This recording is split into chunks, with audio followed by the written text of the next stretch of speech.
Nothing says happy birthday or congratulations like a beautifully frosted cake.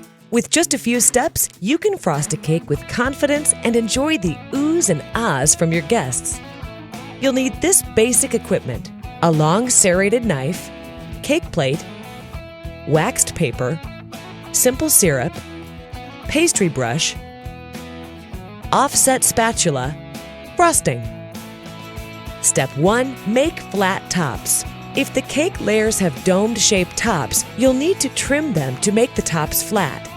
Place a cooled cake layer on a sheet of waxed paper. This will make it easier to maneuver. Rest your palm on the domed top and hold the serrated knife parallel to the top of the cake. Lightly score the edge where you'll make the cut. Gently begin sawing back and forth into the cake. When you've made one cut, rotate the cake and make another cut. Step 2. Prepare to frost. Put the bottom layer of cake on your cake platter. Tuck in strips of waxed paper beneath the edges of the cake to keep the platter clean while you're frosting. Lightly brush loose crumbs off the cake. Step 3. Prepare and brush on simple syrup. Simple syrup is a baker's secret that adds flavor and moisture to your cake. To make simple syrup, add 1 cup of sugar and 1 cup of water to a medium saucepan and bring to a boil. Flavor your syrup if you like. Let the syrup cool and strain out any solids before you brush it on the cake. Step 4.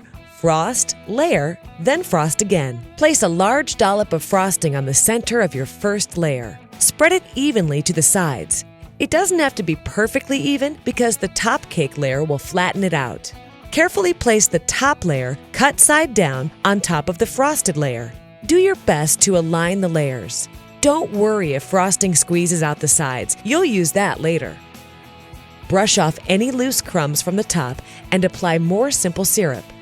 Step 5. Make the crumb coat and chill out. Spread a thin undercoat of frosting to keep the cake crumbs under control. Bakers call this a crumb coat. Put a small dollop of frosting on top of the cake and smooth it out. Remember, this is a thin undercoat, so don't worry if you can see the cake through the frosting. Next, spread a thin layer of frosting around the sides of the cake. Now you can smooth any frosting that squeezed out from between the layers earlier. Chill the cake in the fridge until the frosting is firm to the touch. If you're in a hurry, pop it in the freezer. Step 6. Add the final coat of frosting. When the first layer of frosting feels firm, it's ready for the final coat. Put a big dollop of frosting on top of the cake and spread first over the top, then down the sides, rotating as you work. For a super smooth finish, dip your offset spatula in hot water. Shake it off, then use it to smooth the frosting. The heat from the metal melts the frosting just enough to even out any dips and bumps.